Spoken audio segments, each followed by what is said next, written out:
This is just an interesting little sculpture, actually a fairly large sculpture, just mainly because it's broken pieces. Perhaps one conjures up the idea here represents the city-states before they amalgamated into the center rock. That's all my interpretation. I have no idea what this is. I'm walking away from Emus, or along Emu Street, I think, which is this, towards Keramakos Cemetery, which may be this. So the perspective we're about to see is from the lower right-hand corner of Keramakos. Keramakos, I think would be a better pronunciation. I'm just going to pan this now quickly. Notice this is just that little pie-shaped portion. One of the largest districts of ancient Athens on the northwest fringes of the city, better known nowadays apparently as the most important cemetery of ancient Athens. Positioning from an area of sporadic tombs to burial mounds marked with heavy monuments. There was also a section during the 5th and 4th BC centuries in which a section of the cemetery was for the wealthy and elite, as well as those who fell in battle, perhaps somewhat like our Arlington Cemetery, with, wink wink, a mixture of notable politicians. And the difference in height between where we are and that level of the cemetery is apparently a product of alluvial wash. Now that sounds to me as though a river washed in debris to that level. This area in front of us seems to represent a very substantial structure.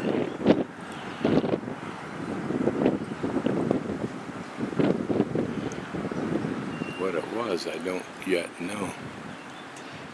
But it must have been beautiful with those columns.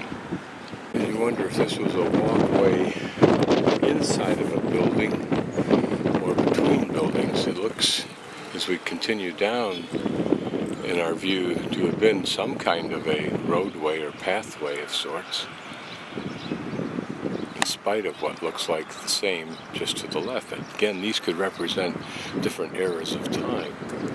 And I don't yet know what that church is. We'll walk over there. At this point in time, I'm after hours, so we'll come back here hopefully and go inside the cemetery and perhaps inside that church. And it may be that what looked like a roadway where we saw the little arch, and we can see it going from right to left here, was that road that they referred to that at one point divided the cemeteries in half into two portions. I don't know for sure. It's hard to get a grasp if you're not super into it, as well as being inside where there may be interpretive signs. And the metro line is on our left, but here's an old chunk of Athens transportation history. Imagine what it's seen. I always think of these things as the repositories of some kind of record, vibrations or something like DNA a century ago that no one even knew about. And somehow embedded in this wreck are all the thoughts and actions of people who rode this particular car.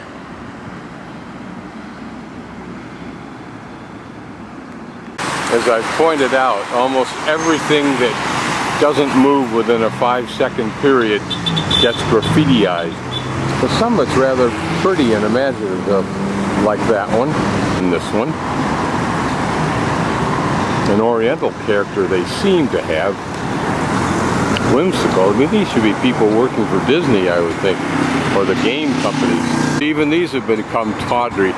It occurred to me to wonder, what has happened to these original artists? Maybe they were, what, 15, 17? Now maybe 30, 40? What are they doing now? What do they think of their work in retrospect?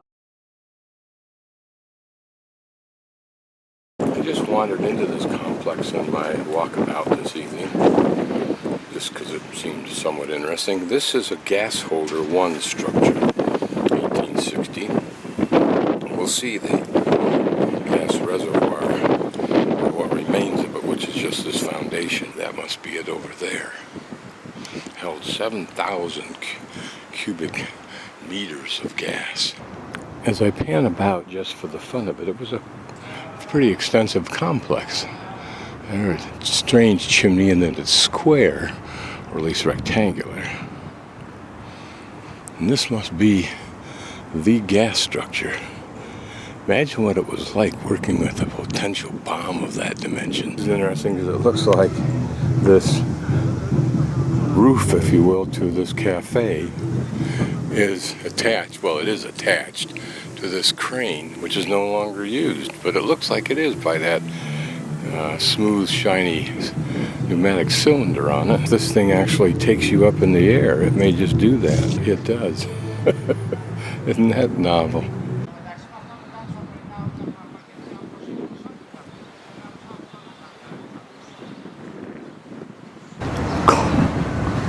Close-up view of this mighty, typical 19th century steel-hulled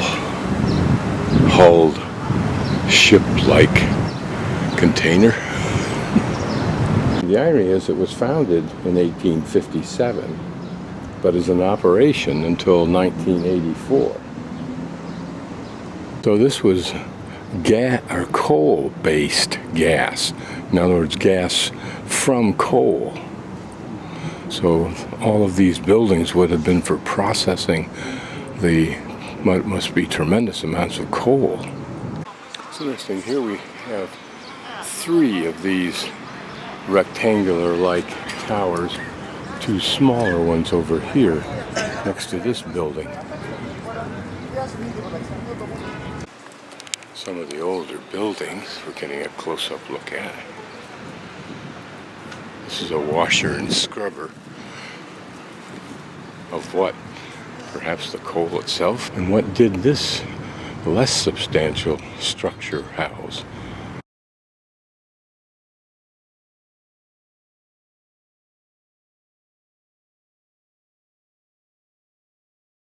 Here we're on the other side of that cemetery. Hopefully we'll get a better view than this. This though shows us what may have been an original entranceway. Who knows? Another what looks like a street, but it just may be that, like many cemeteries, there are streets. And notice the view of the Acropolis. So we first saw the cemetery from right over there. But notice as I pan up to this nice view of the Acropolis, the sun begins to go down. And that is the Parthenon. Imagine how spectacular and reassuring this must have been to the great Athenian society at its time. That huge, beautiful monument perched on that citadel of rock.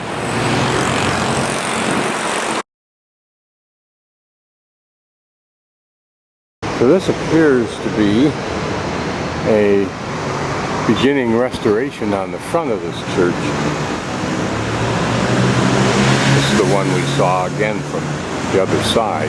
Not quite as impressive from this view as it was from that. In many cultures, it's not here, but in Asia, these little houses, this one a church of course, represents the focal point or the center of the spirit's home on this property. Even with the hustle and bustle and noise of Athens around us, there is a certain tranquility, visually if not in sound, to the cemetery. And again, was this a covered walkway? I don't think so. More likely a sewer system. Maybe this was that road that we spoke about that divided the cemetery, splitting off here into 2 parts.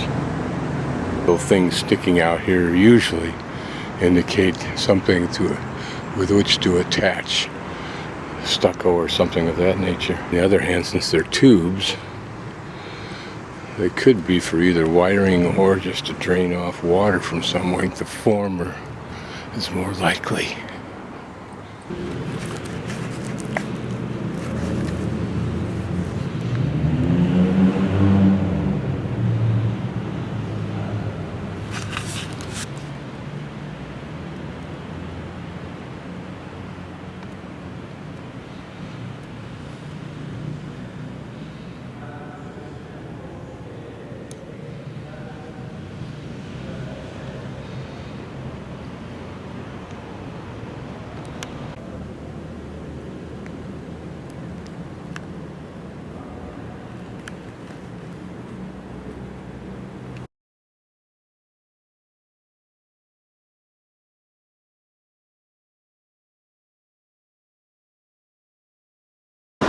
This is an even larger, what looks like a walkway, but I'm not sure that's valid, because look at the foundations of earlier structures. Where those have been crypts. Here, kind of a lapidarium. Back behind me to the right are stacks of just rough, what look like wall stones. But I thought this was very pretty, this, what I think is a sarcophagus. Covered now to protect it. And on the other end, I just noticed what I think is somewhat interesting are these, what look like an allusion to lion's feet. Were those a precursor or a reflection of an Egyptian motif?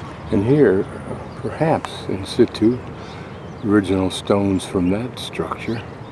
But notice how red they are. What was there a purpose for that? It must have come from someplace different than the other stones.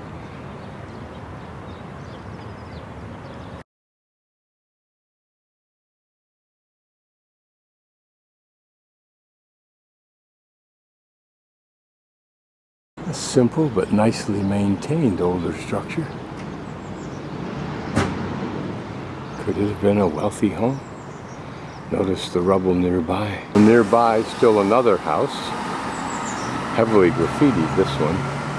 And you wonder if this nearly dismantled, destroyed, deteriorated fully structure existed at the same time as this one, and whether it reflects a difference in the lives or the decisions made between those two neighbors, if they were. Here across the street, another building that's reasonably nicely maintained, although graffitiized, and one next to it that's literally hollowed out. This might have been a very gently elegant neighborhood at one time. I wonder what the artist's theme in this series of strange, grotesque, scatological nearly depictions. This property appears to be an old yet preserved archaeological dig.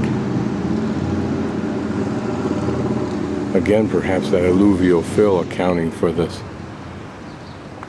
walls of dirt on top of those rock formations. Here I've wandered into a park, don't know quite where it is, and this pretty church, probably relatively new. This is the park, and not well maintained of course, but a park nevertheless. And parks are parks, whether they're beautiful or not. They're a place where people can congregate, find some tranquility from the hectic. This is a nice fountain. It does have water in it, whether it's rainwater or not, I don't know. But that pretty, probably a brass or bronze sculpture. And maybe, I'm sure it is a fountainhead. I wonder if churches seem to me to be pretty just because they are, or because not much else is. Not just here, but elsewhere. I remember when I was hiking the Camino, I remember when I was there, that the three bells stand for something, or at least have different functions. And even here, some lowlife has the gall to confront God with his. The oranges add a lovely touch to this little church. Who would have thunk here in this park is a game of cricket? I've never seen it played. Well, actually, I'm not sure that's true. Now, what could there be so significant about this little snippet of building that it is that well preserved? Must be something. Modern equivalent of a Carius. I saw the steeple of this church from the park, where I talked to two men who are from Turkey. One who has lived in London. He started a conversation by asking me if I needed any help. Little he could understand how perceptive that question was.